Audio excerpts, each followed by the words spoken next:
അതിർത്തിയിൽ പാകിസ്ഥാന്റെ കനത്ത ഡ്രോൺ ആക്രമണത്തിലും ആളപായമില്ലെന്ന് സർക്കാർ. ജമ്മുവിലും അതിർത്തി സംസ്ഥാനങ്ങളിലും തുടർച്ചയായി ഡ്രോൺ ആക്രമണം നടത്തിയെങ്കിലും ഇന്ത്യൻ സൈന്യം ശക്തമായി തിരിച്ചടിക്കുകയായിരുന്നു. നിലവിൽ ജമ്മുവിലുൾപ്പെടെ നിരവധിയിടങ്ങളിൽ ബ്ലാക്കൌട്ട് പ്രഖ്യാപിച്ചിരിക്കുകയാണ്. ജനങ്ങൾക്ക് മുൻകരുതൽ അറിയിപ്പും നൽകിയിട്ടുണ്ട്. 3 സംസ്ഥാനങ്ങൾ കേന്ദ്രീകരിച്ചായിരുന്നു പാകിസ്ഥാൻ ആക്രമണം നടത്തിയത്. നിലവിൽ ജമ്മുവിൽ നിന്ന് യുദ്ധവിമാനങ്ങൾ പറന്നുകഴിഞ്ഞു. ജമ്മു വിമാനത്താവളത്തിൽ നിന്ന് യുദ്ധവിമാനങ്ങൾ പറന്നുയർന്ന് തിരിച്ചടിച്ചു കഴിഞ്ഞു. നിയന്ത്രണ രേഖയിൽ പാകിസ്ഥാന്റെ ശക്തമായ വെടിവെപ്പ് തുടർന്ന സാഹചര്യത്തിലാണ് ഇത്തരത്തിൽ ജമ്മുവിൽ നിന്ന് യുദ്ധവിമാനങ്ങൾ പറന്ന് ഉയർന്നത്. ആക്രമണത്തിന്റെ പശ്ചാത്തലത്തിൽ അമൃത്സറിലും ഷോഹ്യാർപൂർ എന്നിവിടങ്ങളിലും ബ്ലാക്കൌട്ട് പ്രഖ്യാപിച്ചു. അതിർത്തി മേഖലയിൽ ഡ്രോൺ ആക്രമണം നടക്കുകയാണ്. രാജസ്ഥാനിലും ഡ്രോൺ ആക്രമണമാണ് എന്ന് റിപ്പോർട്ട് പുറത്തു വന്നിട്ടുണ്ട്. അതിർത്തി കടന്ന് യുദ്ധവിമാനങ്ങളും ഡ്രോണുകളും ഉപയോഗിച്ച് ഇന്ത്യൻ നഗരങ്ങൾ ആക്രമിക്കാനുള്ള പാകിസ്ഥാന്റെ ശ്രമം തകർത്തതിന് പിന്നാലെ ഇസ്ലാമാബാദിലും കറാച്ചിയിലും സിയാൽകോട്ടിലും അടക്കം പ്രധാന പാക് നഗരങ്ങളിൽ കനത്ത തിരിച്ചടിയാണ് ഇന്ത്യ ഓരോ മണിക്കൂറിലും നൽകിക്കൊണ്ടിരിക്കുന്നത്. പാക് തലസ്ഥാന നഗരിയിൽ തീമഴ പെയ്ച്ച് മിസൈലുകൾ പറന്നിറങ്ങി. കറാച്ചിയിലും സിയാൽകോട്ടിലും തുടർ സ്ഫോടനങ്ങൾ ഉണ്ടായിക്കഴിഞ്ഞു.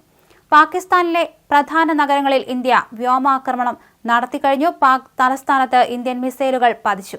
ലാഹോറിലും സിയാൽകോട്ടിലും ഇസ്ലാമാബാദിലും ഇന്ത്യ തിരിച്ചടിക്കുകയാണ്. 3 ശക്തമായ മിസൈൽ ആക്രമണമാണ് നടത്തുന്നത്. ഡ്രോൺ ആക്രമണവും ശക്തമാക്കിയിരിക്കുകയാണ്. പാകിസ്ഥാനിലെ പ്രധാന നഗരങ്ങളെല്ലാം തന്നെ ഇരുട്ടിലാണ്. യുദ്ധസമാനമായ സാഹചര്യമാണ് നിലവിൽ അതിർത്തിയിൽ എന്നാണ് പുറത്തുവരുന്ന വിവരം. ജമ്മുകാശ്മീർ, പഞ്ചാബ്, രാജസ്ഥാൻ, ഗുജറാത്ത് എന്നിങ്ങനെ പാകിസ്ഥാനോട് ചേർന്ന് കിടക്കുന്ന സംസ്ഥാനങ്ങളിൽ മാത്രമല്ല, കേരളത്തിലടക്കം അതീവ ജാഗ്രതയിലാണ്. അതിർത്തിയിൽ BSFും ജാഗ്രതയിലാണ്. ജമ്മുവിന് പുറമെ ഉദ്ധംപൂരിലും ജയ്സൽമേറിലും പാകിസ്ഥാൻ കനത്ത ഷെല്ലിംഗാണ് നടത്തുന്നത്. ഇതിനെതിരെ ഇന്ത്യ ശക്തമായ പ്രതിരോധമാണ് തീർത്തിരിക്കുന്നത്. ജയ്സാൽമേറിലടക്കം ബ്ലാക്കൌട്ട് വെളുപ്പിനെ 4 മണിവരെ തുടരും എന്നാണ് ഏറ്റവും പുതിയതായി ലഭിക്കുന്ന വിവരം. അതേസമയം ഇന്ത്യൻ നാവികസേന കപ്പലുകൾ കറാച്ചിയിലേക്ക് നീങ്ങിയതായി വിവരമുണ്ട്.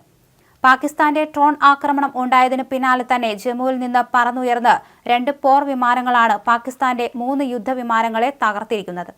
ചൈനീസ് നിർമ്മിതമായ 2 JF-17 വിമാനങ്ങൾ തകർന്നതായ വിവരം പാകിസ്ഥാന്റെ സൈനിക വൃത്തങ്ങൾ ഇതിനോടകം സ്ഥിരീകരിച്ചു കഴിഞ്ഞു. F-16 കാര്യത്തിൽ സ്ഥിരീകരണം ഉണ്ടായിട്ടില്ല. പാകിസ്ഥാന്റെ director general of inter service public റിലേഷനാണ് യുദ്ധവിമാനം നഷ്ടപ്പെട്ട കാര്യം അറിയിച്ചത്. മാത്രമല്ല, പാകിസ്ഥാന്റെ ഈസ്റ്റേൺ കോറിഡോർ മേഖലയിൽ കനത്ത നാശം ഇന്ത്യയുടെ പ്രത്യാക്രമണത്തിലുണ്ടായി എന്നും DGISAR നടത്തിയ വാർത്താ സമ്മേളനത്തിൽ അറിയിച്ചു.